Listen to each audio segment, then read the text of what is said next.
you're live. Woohoo! Are you going to say welcome, or am I saying welcome? No, you are. You are.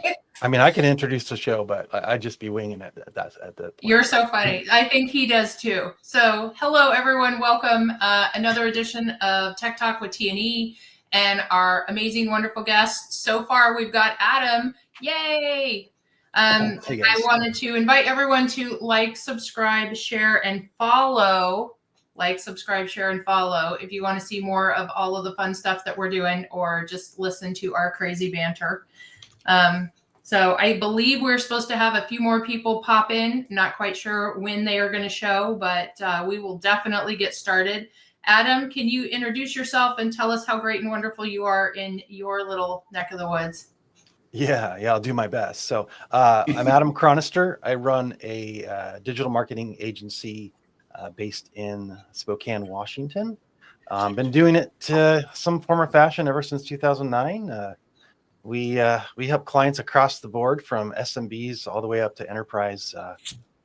I say our niche is not the clients, but it's data, right? Data-driven SEO and search advertising. So I love that. Data-driven is very important. We hear about people out there in the industry that are just winging it, and that's not necessarily what Terry and I subscribe to, because we like to make structured and measured steps with accurate information. So I appreciate that. yeah, I think we call that SEO in the industry. Yes, Yeah, or Facebook SEO. Yeah, right. Everybody's an SEO expert. Exactly. I tell clients or prospects rather, I think the challenge that we run into with a lot of web design companies is, they get done designing and developing a website, and then the next obvious question that clients is going to ask is, "Hey, do you do digital marketing or do you do SEO?" And a lot of well-meaning, even talented web design companies have no business doing digital marketing, but because they don't want to turn away a dollar, they just say, "Yeah, we do SEO." Mm-hmm. And so we see a lot of that, right? We just brought on a client, 12 months with another SEO company, and we're like, "Hey, can we get your Google Analytics?" And he's like, "What?" Mm-hmm. So he goes back and asks the other party. Well, they never installed it. I'm like, so basically you just spent like a year of salary for nothing, right? Yep. I see most of it on Google Search Console. It's crazy. All the audits I get sent. Yeah. From agencies to do audits on websites. And I always ask, I said, I need access to Google Search Console. And what is that? And I'm like, it's your freaking Bible. Right. I don't even care that much about analytics, because I know analytics is, not that accurate anyways, but right. And there's third-party tools will tell you almost everything you need to know that Google doesn't like about your website. So yeah.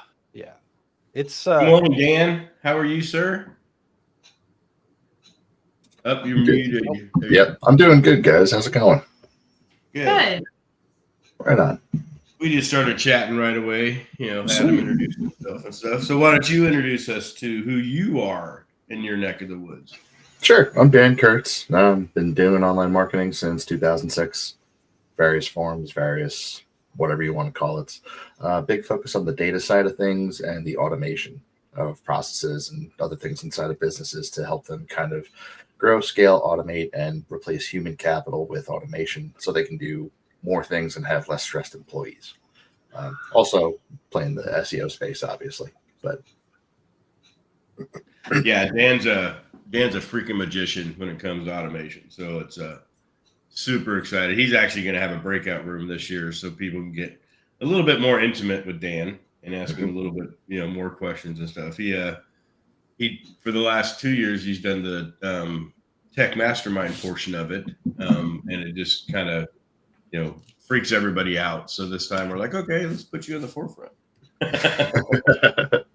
Yeah, that should be fun. So I'll be speaking on essentially teaching people how to build a business development or business sales rep from scratch using AI automation and a table. Right on. Nice. So, Awesome. so everything you'd ever want to know about your prospect, all the stuff that you normally do if you're doing prospecting, cold outreach, all of that, even down to creating the media portion of it. So sending somebody a YouTube video or an audio file, completely done in one shot inside of an automation table. Wow, that's awesome. Wow. Yeah. Woohoo. All right, Yeah. so the price just went up for SEOs.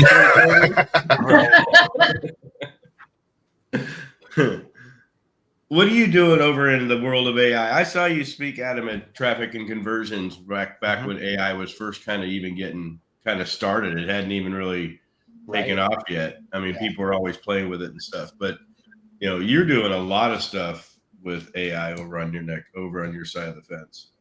Yeah, I mean, a lot of the core things that we're evangelizing our clients to be doing, we've of course started implementing, running kind of the forefront on that. So, a lot of it's just systemization, kind of like to what Dan's talking about. Like, we have a pretty in-depth enterprise level SEO audit, right? And it pulls from a lot of the same things you would imagine. So. Screaming Frog is a heavy portion of it, but Google Analytics, Google Search Console. As an example, we took that process where we take all that data, put it into a really nice presentation package with a Google slide deck, right? And, that's probably a 4-hour plus process. Mm-hmm. And we've automated, with Make and some other systems, that whole process down to minutes, right? And so now we can take, multi-$1,000 level audit, and we have a lot of options that we can utilize with that, right? So we can either drop the price way down, use it as a lead magnet, continue to charge incoming clients that work, but then spend a lot more time on the execution of explanation and all of those things. So that's one example, but I mean, you name a system or process it, and we probably have some AI integration, right? So we do a lot of like case studies, competitive analysis, what else? Things like that. If at minimum we're putting them into custom GBTs, and also trying to start to work on some outbound outreach. And so definitely interested in what Dan's working on in that realm. It seems like that's where a lot of the industry is going as far as like lead gen and whatnot. So. Yeah, I agree too. Have you automated your Looker Studio reporting? I mean, Looker Studio is kind of automated already. Not the build out. The build out's pretty easy. It's basically cut and paste. But Looker Studio is basically automated in that once it's built, I mean, once you have the connectors, there's nothing else you need to do with it, right?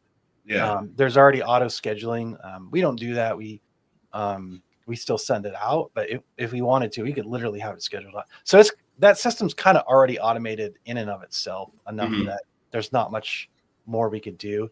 We do a narrative report, which is kind of more of a manually written report, which sits on top of our data studio report. It's kind of like, let's break it down for the layman. And that's next in our bucket to automate, just because it's fairly time consuming. And so yeah, slowly but surely we're looking at anything that's redundant, automate, right? And that's the goal, I think, with all this AI stuff.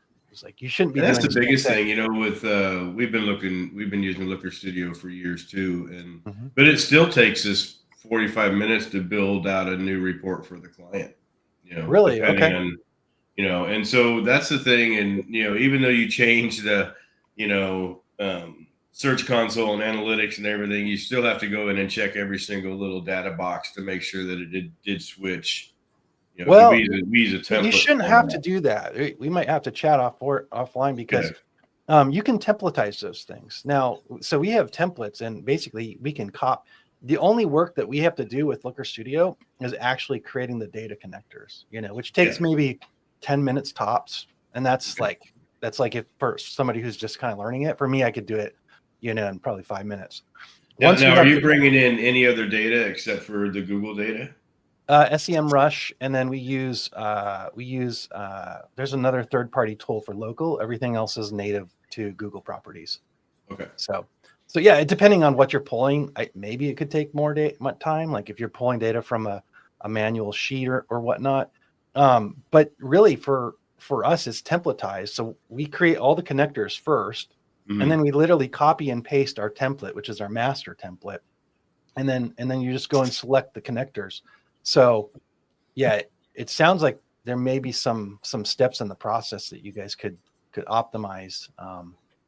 Yeah, 100%. And that's, I was planning on talking to you about that offline too, because I know there is. I mean, we're pulling in call tracking from what converts. We're pulling in GBP insights and rankings from, tools. And it's just, like I said, there's, probably 7 or 8 connectors.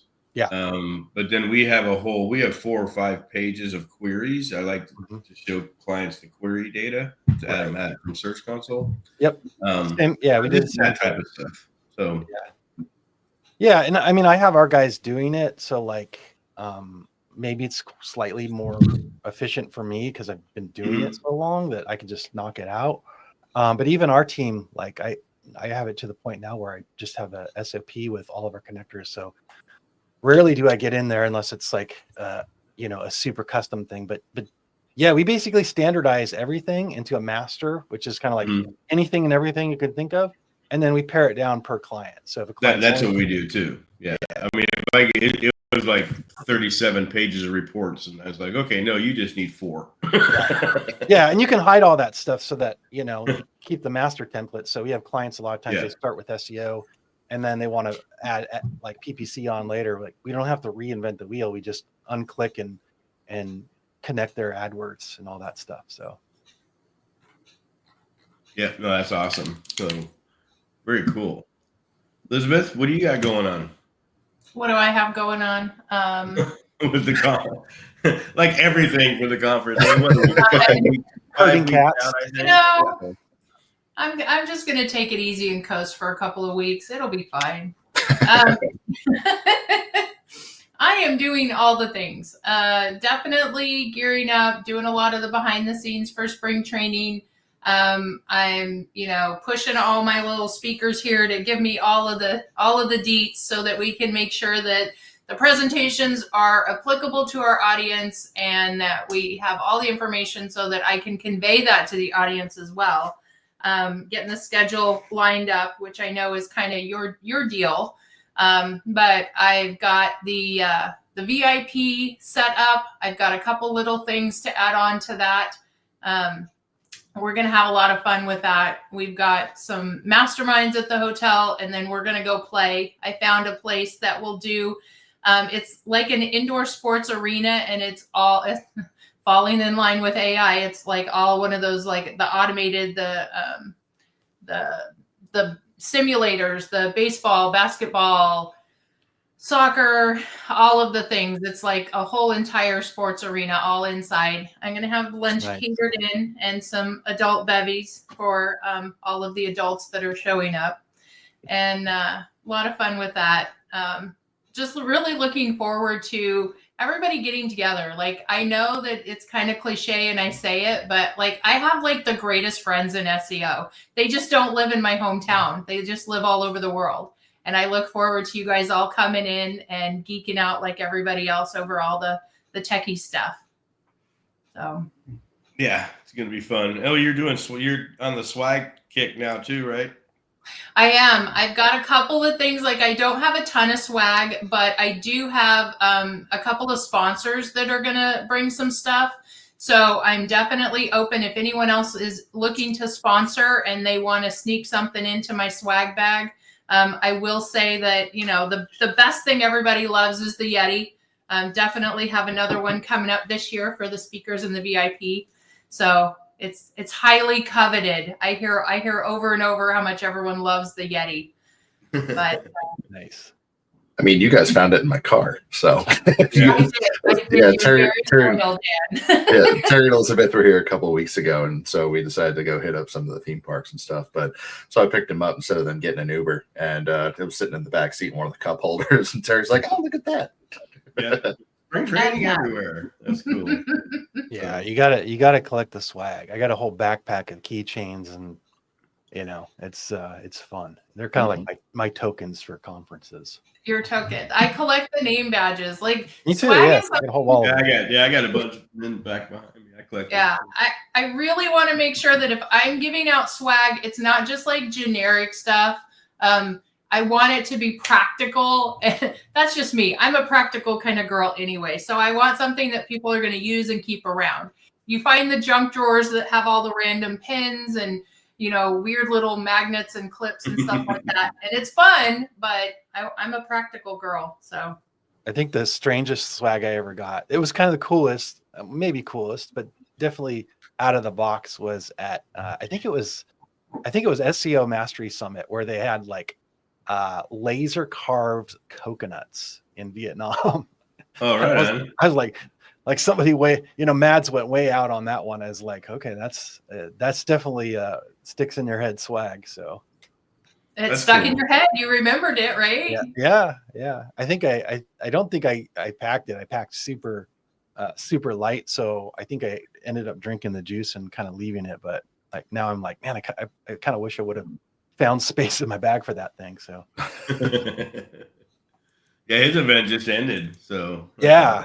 I was definitely getting FOMO. I was trying to like not be on Facebook like during that whole thing. So yeah, he'll be at spring training this year. Matt and I try to separate our conferences enough to where we don't overlap too close. Last year we were a little bit too close, so I moved mine. Yeah.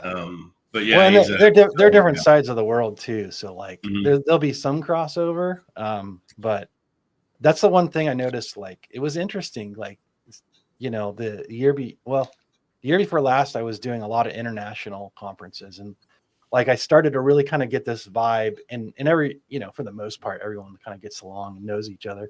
But it was like I definitely got more of there's kind of like the US like vibe, and then there's the Asian vibe, and then they sometimes coalesce with different conferences like yours, for instance, right? Where we see the Craig Campbells and the Mads like jump on a plane and hang out. So yeah, exactly right.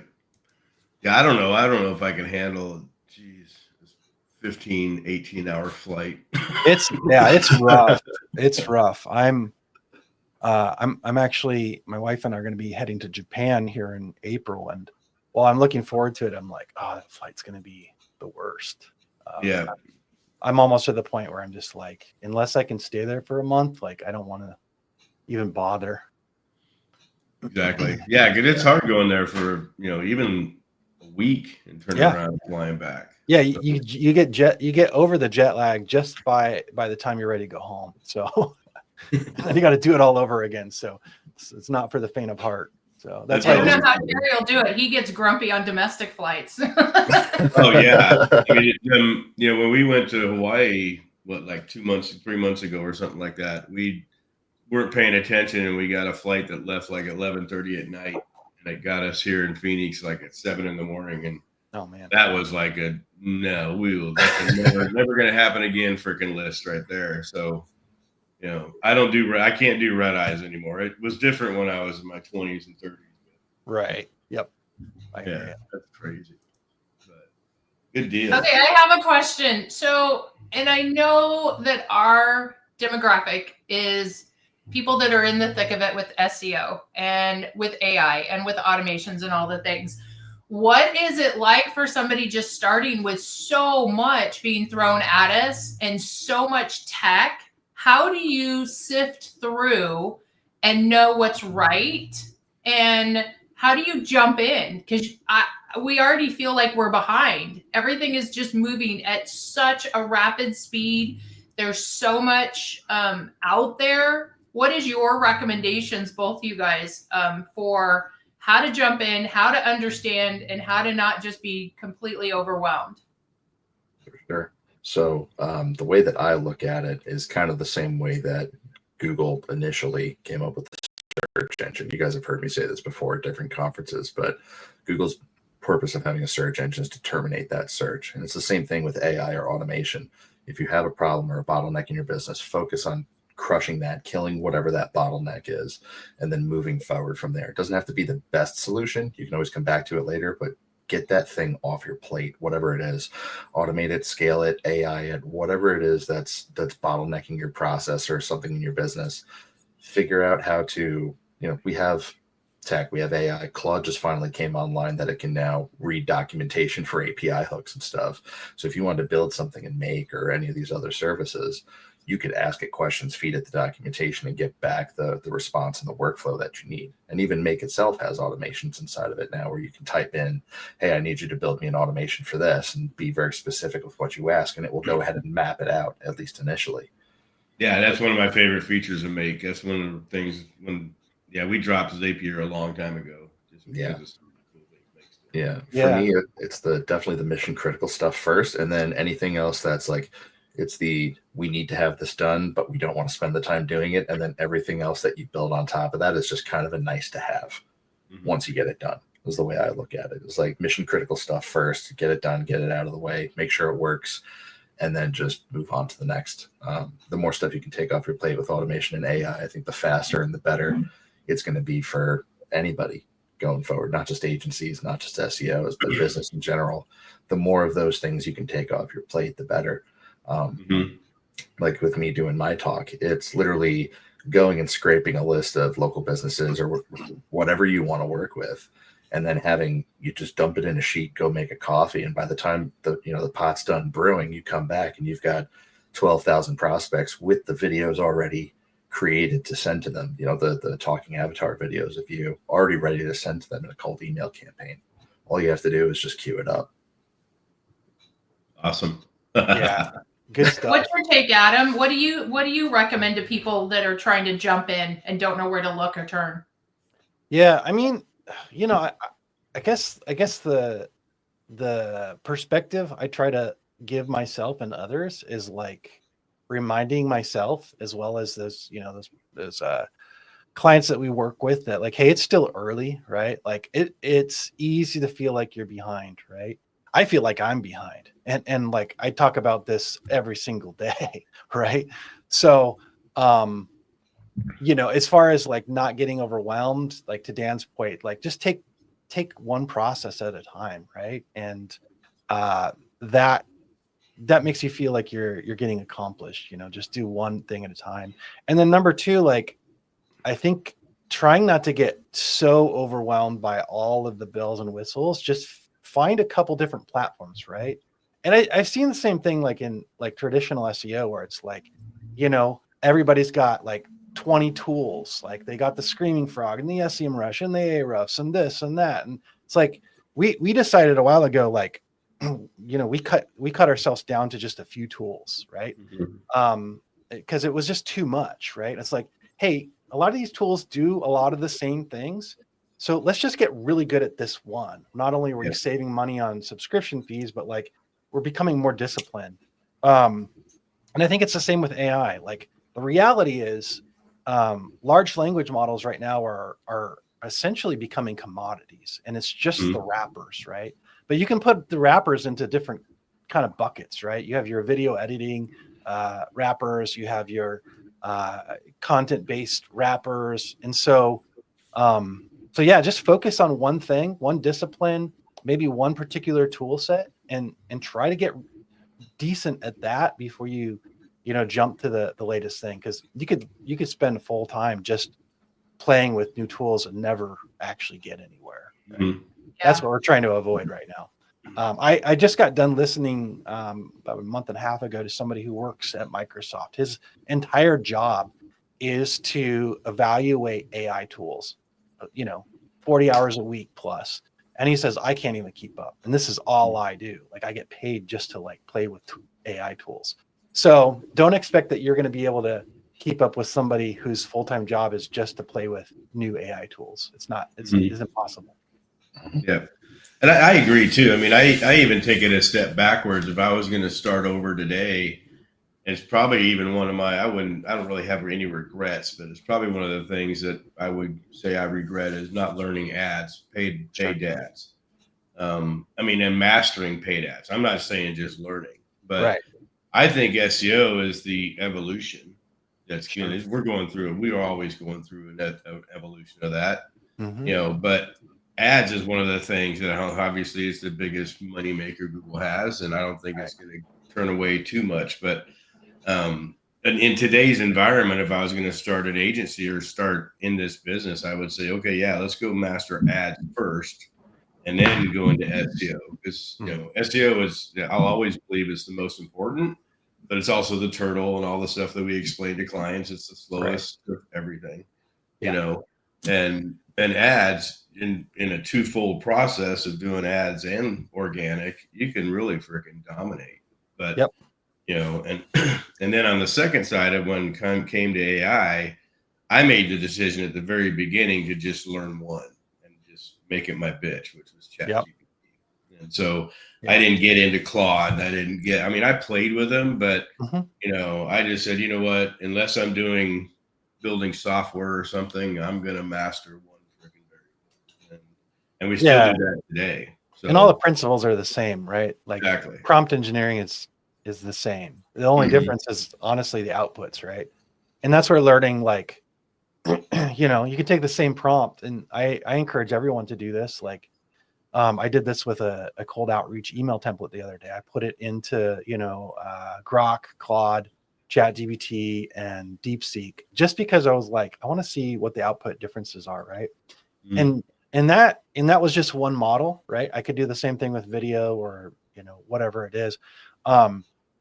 But that really helped me kind of understand like the differentiations between the platforms and all of that stuff, right? But like to your point, the input is essentially the same, right? Yeah. And so prompt engineering is I think one of those things that, at least speaking to the standard business owners, is probably a good discipline to at least, have a cursory understanding of what it is and how to utilize it in your business.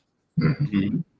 Yeah. Now, are either one of you guys helping clients start utilizing AI in their business? Oh yeah, we're in the process right now of building a tool specifically for that.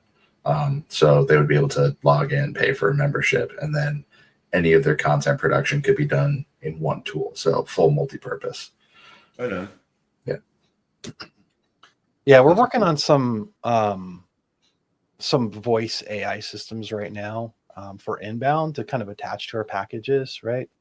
So, AI assisted inbound call systems that we're grouping in, right?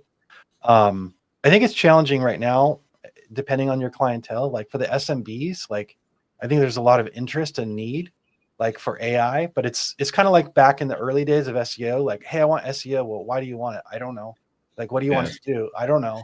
So there's more interest than there is knowledge as to like how do you want this to actually help your business, right? There's a big difference between having an inbound AI call assistant for an enterprise level business than there is for an SMB who maybe doesn't get more than one lead a week, right?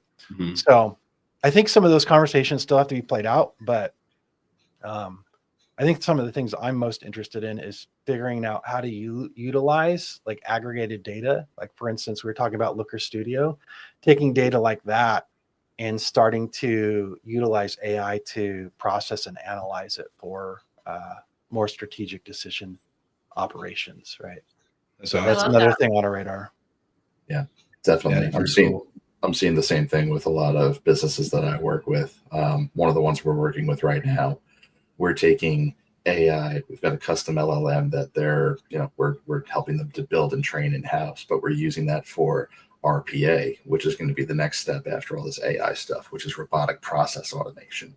Right. So being able to have something like, for example, this client's in the food industry, specifically dealing with produce.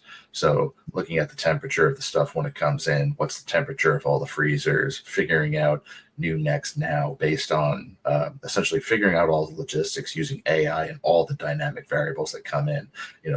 This batch of produce came in from Southern California and they're having a drought. So this one probably needs to be put in the refrigerator that has the humidifiers in it to keep them, hydrated.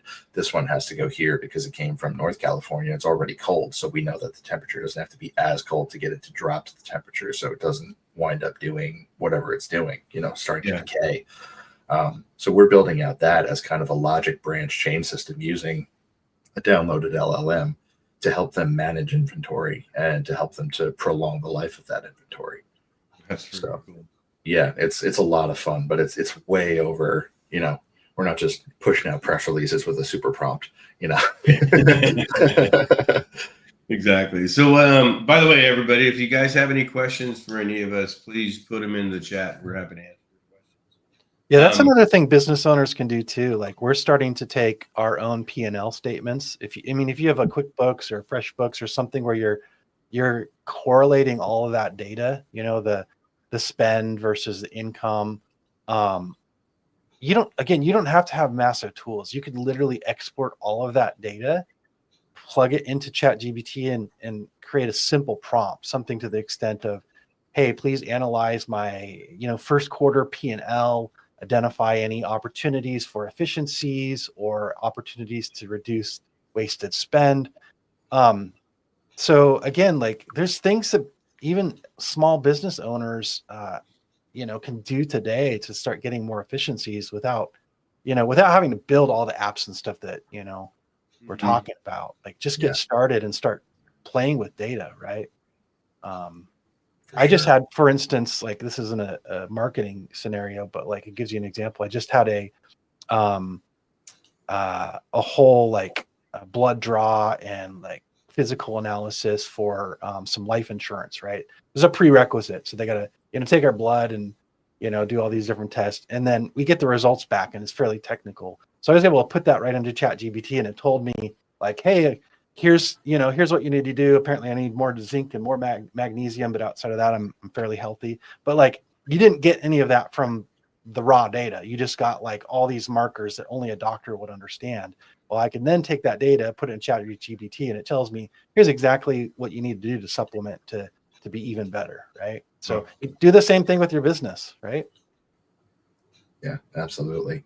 And even on a personal side, I've seen a lot of people on social media, on TikTok and Reels and stuff like that, talk about some of the prompts that they're using just to better be more efficient in their personal life as well. Like I'm probably not going to use ChatGPT for my grocery list because I kind of, I figured out what we like and what I cook and this and that. But like if you're really struggling with something like maybe managing your time better or stuff like that, I think that there's a lot of value in that, in utilizing the technology to kind of level up yourself. Yeah, there's a prompt that it's basically it's basically something like this. It's like, given all that you know about me, tell me things about myself that I don't even know myself, right?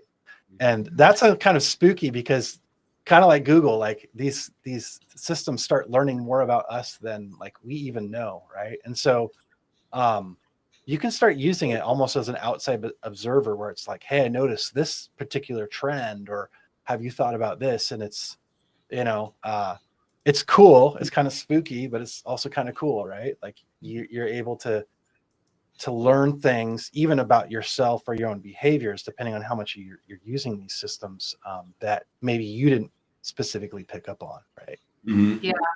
Yeah. How am I getting in my own way, and how can we resolve that? Yeah, for sure. One of the cool things that I like about ChatGPT, and this is a recent find, somebody had told me about it. I started testing it. Works really well. So if you have custom made GPTs, so let's say you've got one for marketing analysis, you've got one that functions as, let's say, a CTO or something like that, and you ask one of them a question about something. If you hit the @ symbol, you can refer another GPT to answer that GPT's questions. So if you have two separate GPTs that are trained on your business information, but one's on the technical side, one's on the marketing side, or however you divide it, you can call that GPT to answer the other GPT's questions, and it will provide data based on what you've trained it on. So if you give them both, you're stacking it like we do the press releases and everything else. So yeah, it becomes a council of GPTs. But if one's well trained on one set of data and one's well trained on another set of your business data, you can ask them based on this data sheet, like Adam's talking about. Here's the CSV of past 90 days worth of reporting. What do you think about this? Well, I'd have to talk to the marketing officer and figure that out. Oh, cool. Let me call him into the chat. Hit the @ symbol, call the marketing bot and say, hey, based on this, give him the answer he's looking for. and then they can go ahead and extrapolate the data together and then give you the answer you're looking for. That's cool. I like it. A lot of people don't play with it that way, but like even any of the downloaded ones that you have, you can call another bot if you found somebody else's bot that has a specific purpose into one of your chats to answer a question. And my understanding that that's kind of how DeepSeek kind of built their models is they, instead of having a whole large bucket, at least from what I've read, they have like segments of AI. I don't know if they call them AI agents, but segments of the AI learning that's focused on one territory, right? And then another, and then another, and then they cross-reference. So yeah, I like that tip. I know one of the things that we're starting to work on too is starting to create custom GBTs for our clients, right? So that we can run their content through it to say like, hey, is this matching the client's brand voice? And that's been pretty instrumental as well, right? So everybody. Yeah, that was the first thing I figured out about ChatGPT is it has to be personalized to the brand. Yeah. And then each separate chat, and then I even found out even deeper, like for Solterra, I have a chat for web design, I have a chat for SEO, I have a chat for, all the other variables. And that's always the freaking key to anything. Otherwise otherwise you're sitting there going, who's the best plumber in Dallas? Chat. Well, good luck with those answers, But I do believe that, no matter what you're doing in AI, especially for brands, is you got to personalize it. That way, the content. I love our content. I sent my I got a huge freaking IT company up in the Philly area, and I just sent him a new press release this morning. He goes, "Why do you even send me these? Just go." Right. So, and so those are always fun to do. But yeah. I remember the old days, like all of us, we were paying $30 a piece of content. That was crap. Yeah. One of my favorite things now is like I'm starting to do some fun no code stuff, right? Which, basically there's a couple processes where you could take basically a screenshot of a UI, copy it, put it into Replit, and create your own like systems, right? So I've been creating essentially scrapers that will go and scrape Google for businesses, with a Google search operator. And there's Chrome plugins that already do this, but I'm able to take that Chrome plugin, essentially copy it with a push of a button or a prompt, and then add my own features. Like, man, I wish this had A, B, and C, right? And so like there's a whole nother window, of things that people are starting to do, whether they have a coding background or not. I technically do have a coding background, but I haven't touched code since I've been out of college, right? So I couldn't code my way out of a paper bag, but now I don't even really have to, which is pretty cool. Yeah, for sure, 100%. Absolutely. With and to your point with that, Adam, in using the new version of Claude that just dropped 3.7, probably within the past week and a half, it has gotten extremely good at coding. Nice. I'll ask it for, like I was asking it for something that I'm working on building, which involved a series of Python scripts. And I told it what the requirements were and all that sort of stuff. And it went ahead, figured out the Python scripts, left me the spots for the API keys, and then figured out which dependencies I would have to download on a Linux server in order to make those scripts work. And then told me how to execute it on the server. Sweet. Love it. So you could build your own robot army using Claude 3.7 to go ahead and tell you how to build the robot. It's crazy. I'm using it right now and it's working like gangbusters. I built a script that automates using AI to build communities from the ground up. So like stuff like that. Same thing. Like I built a entire directory. You know what I mean? Like it pulled in all the Google APIs, all that stuff, just in a matter of honestly, I built the core MVP in probably 5 minutes, but then spent, next couple hours just tinkering around, but literally doing nothing but prompting it. And so it's crazy. Yeah. And I know that in our community, there's so many creative people. So it's going to be interesting to see what people come up with. Yeah, definitely. Love it. Yeah, that's awesome. Hello, Robbie. How are you, sir? Good to see you. Missed Joe earlier. Joe's with us too.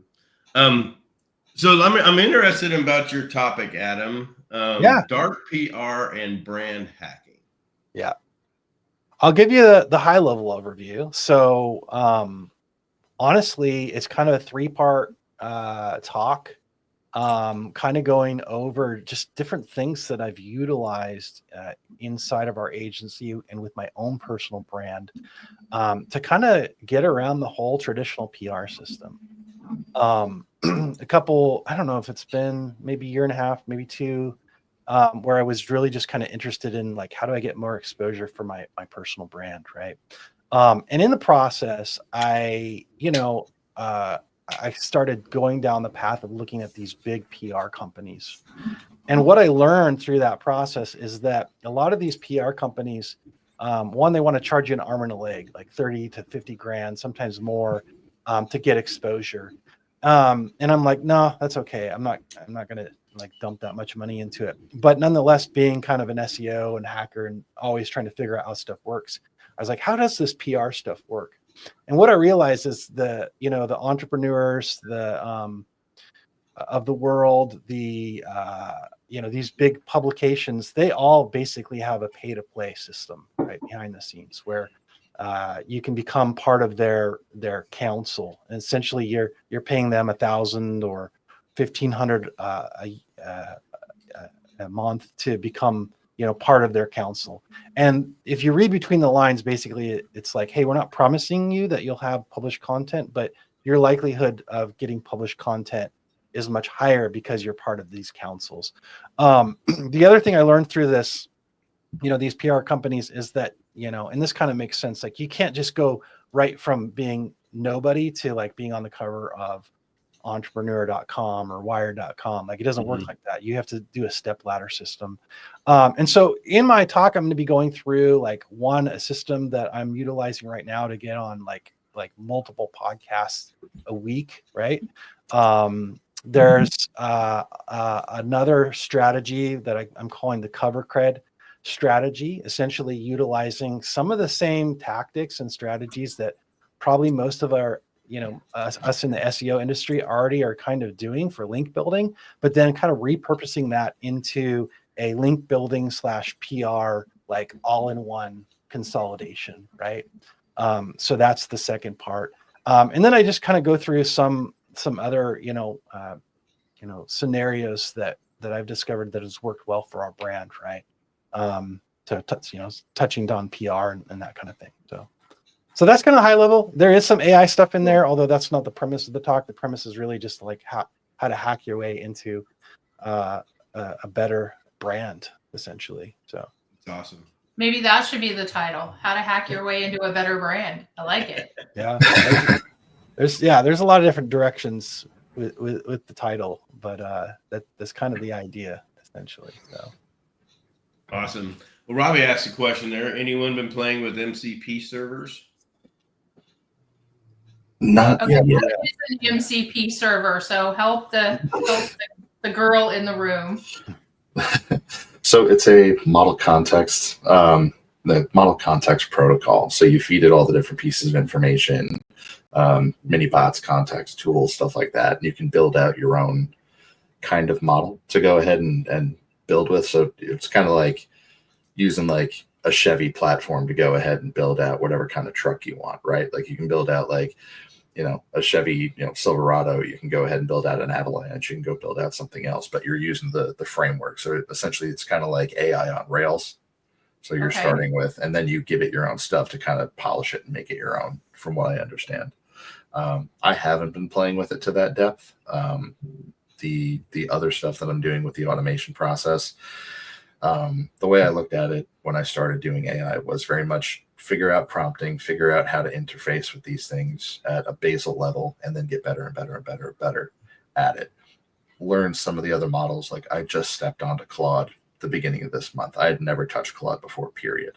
Like I'm very slow to learn models because I want to be able to spend time and learn how the persona behind this one works, or the reasoning model behind that one works. Like finding out that Claude's really, really good with code, I'm probably going to use that over ChatGPT to develop stuff, like doing the no code stuff that Adam's talking about.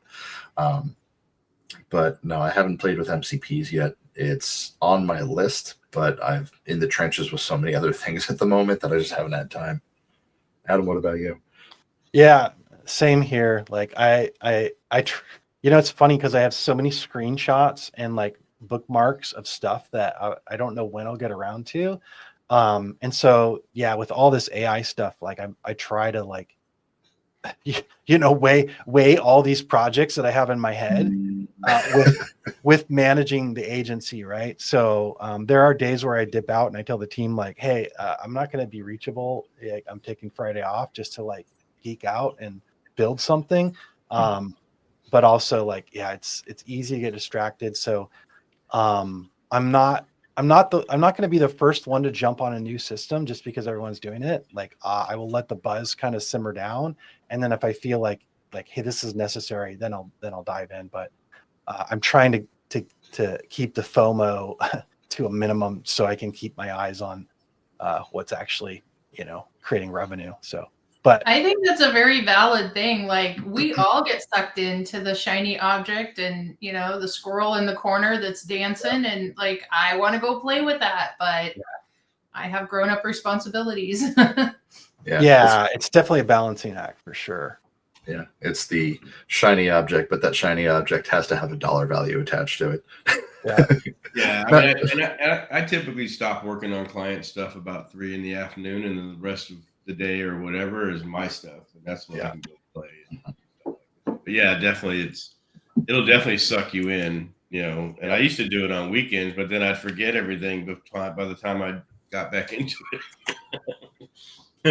Yeah. I usually just find taking a day. I like Fridays. Fridays are sometimes the day where it's like, hey, people are winding down, so I'm like, hey, don't bother me.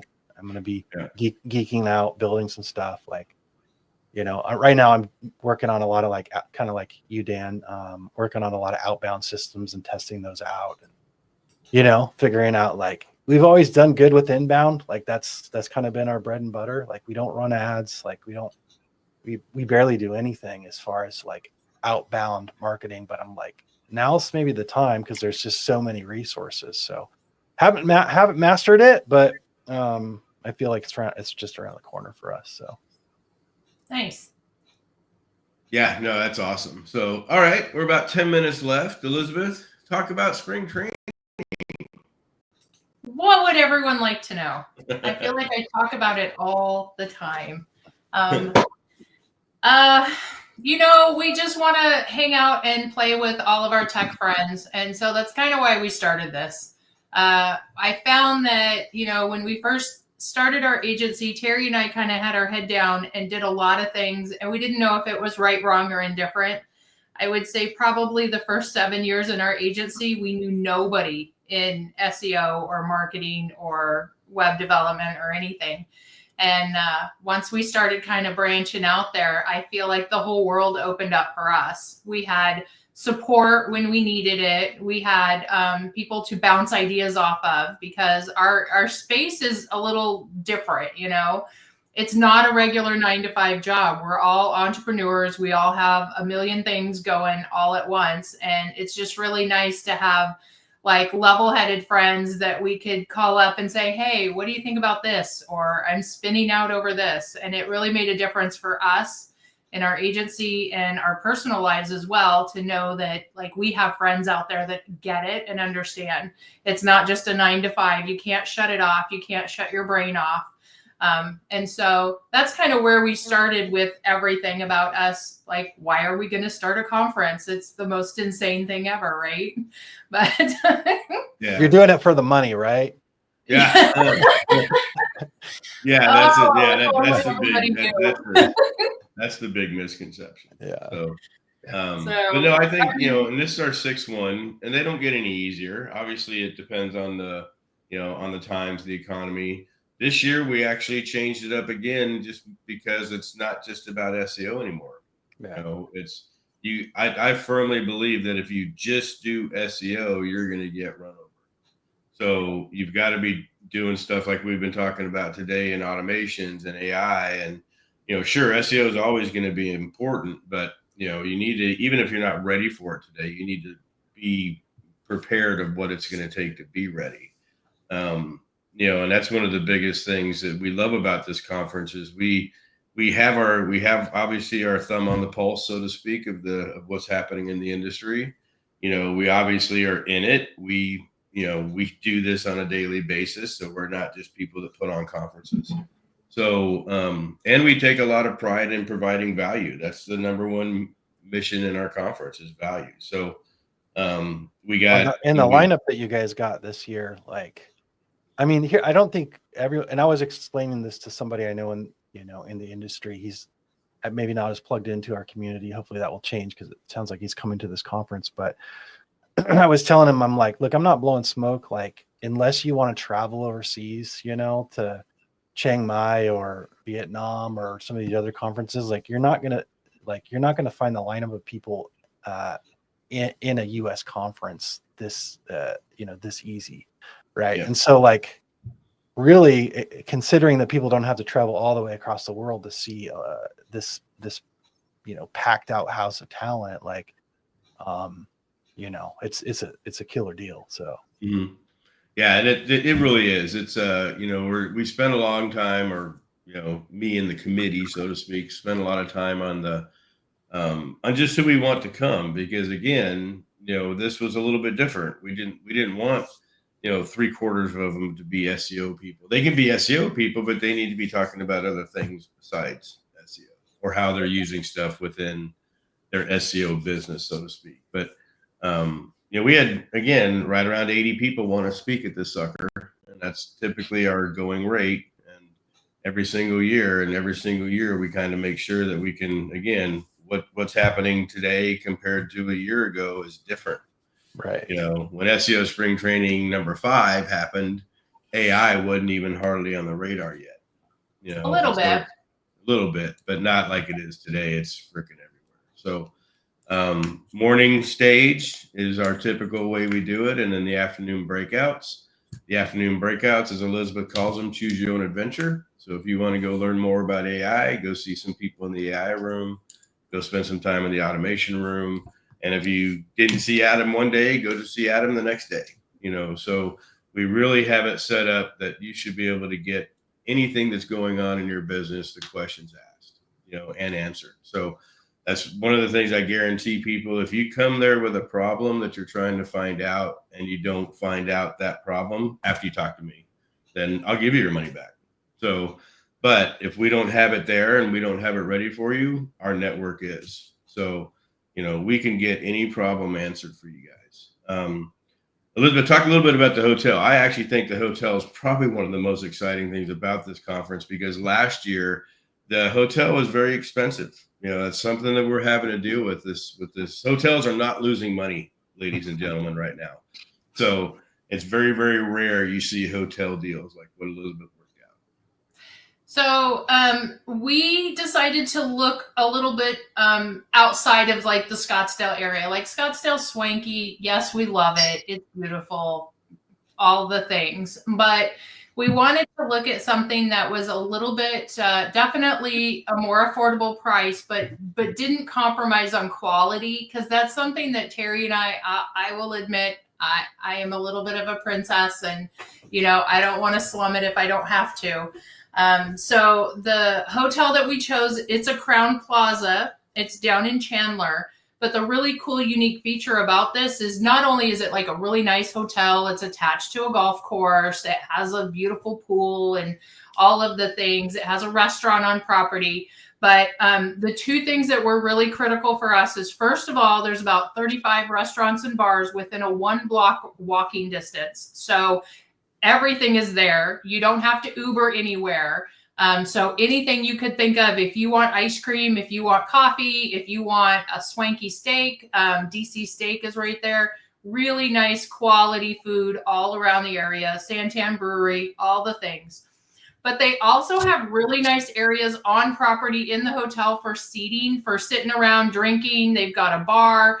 I informed the hotel, like is every year, our group, we have a core group of people that don't even want to leave property. They just want to hang out, have some drinks, chit chat, dig in, tell me all your secrets. How did you do this? How do you hack that kind of stuff? And you guys know, like I say hack like very lightly, like we do have a really good group of people with high integrity. And that's one of the things I love and appreciate about all of you guys, especially all of our speakers coming in. But the way the hotel is set up, there's tons and tons of seating in the lobby. There's like couches and tables, there's patios. So there's plenty of opportunity to really connect. Our speakers stay on property, so we open it up so everybody can interact. If you're shy and you want to talk to somebody, let me know. I'll introduce you. I'm absolutely happy to do that because I think the connections that everybody makes is so invaluable. That's the difference between, your business, your life, your future is the connections that you make. So again, I'm bragging about our people. I love all of our people. I love all my techie nerds. Yep. It's going to be incredible. We do have the golf extravaganza the Wednesday before. So if you want to golf and come in early and play golf with us, it's pretty dang fun. And then Thursday's the VIP day. Thursday night is the welcome reception, kind of getting everything kicked off and get to introduce and meet people. It starts Friday, the May 2nd, and it goes Friday, Saturday till Sunday at lunch. Sunday at noon is the actual end of the actual conference, but Sunday afternoon is the most popular day of all, is the Tech Mastermind. So the Tech Mastermind is when all cameras are shut off and people just show the crazy stuff that they're able to do. And it's a lot of fun. It's been the most popular thing. I think we've done it 4 years. It's definitely one of the most popular things that people want to get involved in because, again, it lets you think outside the box. It lets you do that oh shit moment type of stuff, and some oh crap moments. Oh crap, you can do that.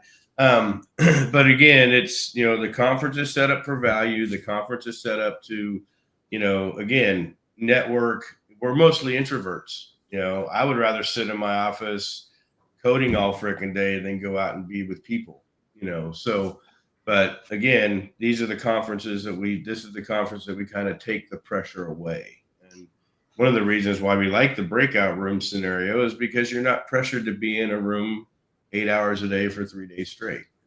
You can go out and do whatever you want. If you want to network, if you, want to do whatever in the afternoon, it's like a no pressure thing. So, but anyways, if you have any questions about the conference, if you have any questions about, we have some agencies that will bring staff. We have some staff ticket pricing. Just get with Elisabeth. We do have, I think last year we had 4 or 5 agencies that sent employees.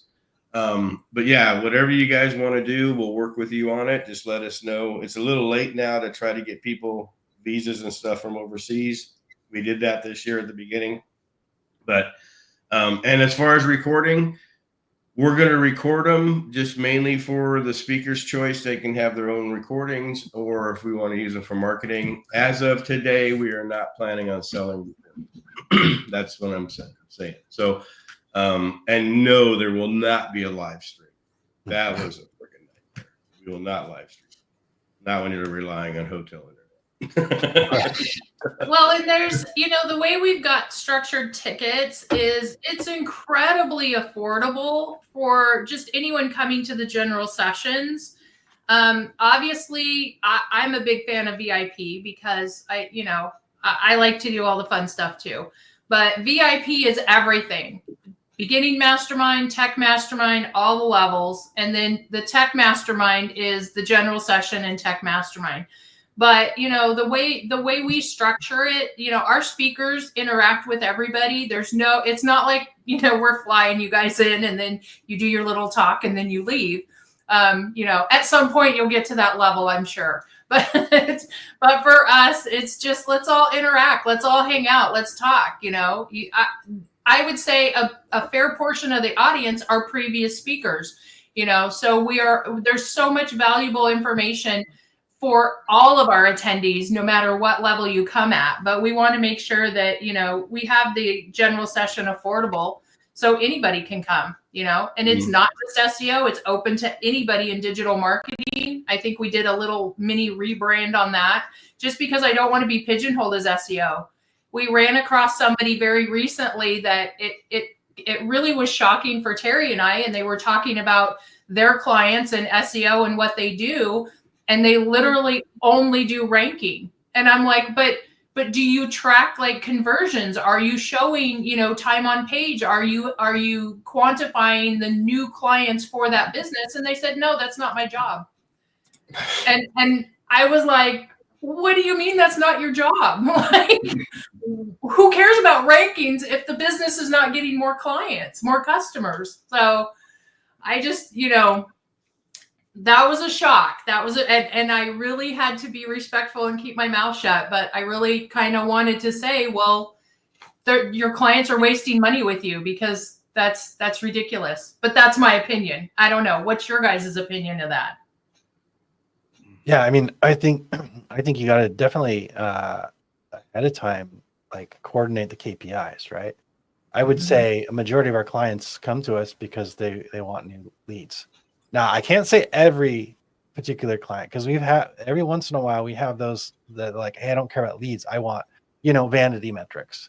Yeah, I want to be personal injury. I want to be #1 for personal injury attorney in Las Vegas. Yeah, so we have a handful of those, but we have conversations ahead of time, like what, you know, here's what we recommend as far as KPIs, phone calls, form fills, you know, info in your CRM, that kind of stuff, right? But every once in a while you get clients that they just want the vanity metrics. Like, okay, as long as we're on the same page, you know, let's do it. Yeah. It's gotten to the point with the stuff that I'm doing that I'm now asking clients for access to, you know, back end of the website and also back end of the ads platform, because you guys know I've got data that I can get on people when they visit the website. So I've got my own quote unquote SEO insurance policy that I run for clients. And we take that and we feed that back into the rest of their ecosystem.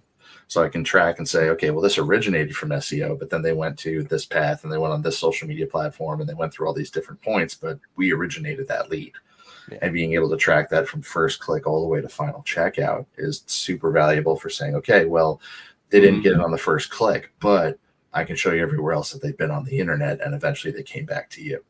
Yeah, and that's a very different conversation to have with somebody. It's like, well, I'm not ranking #1. What's the point? It's not about ranking #1 always. It's, you know, how is your brand out there? What's your presence? What platform are they finding you on first? How are they coming to the website?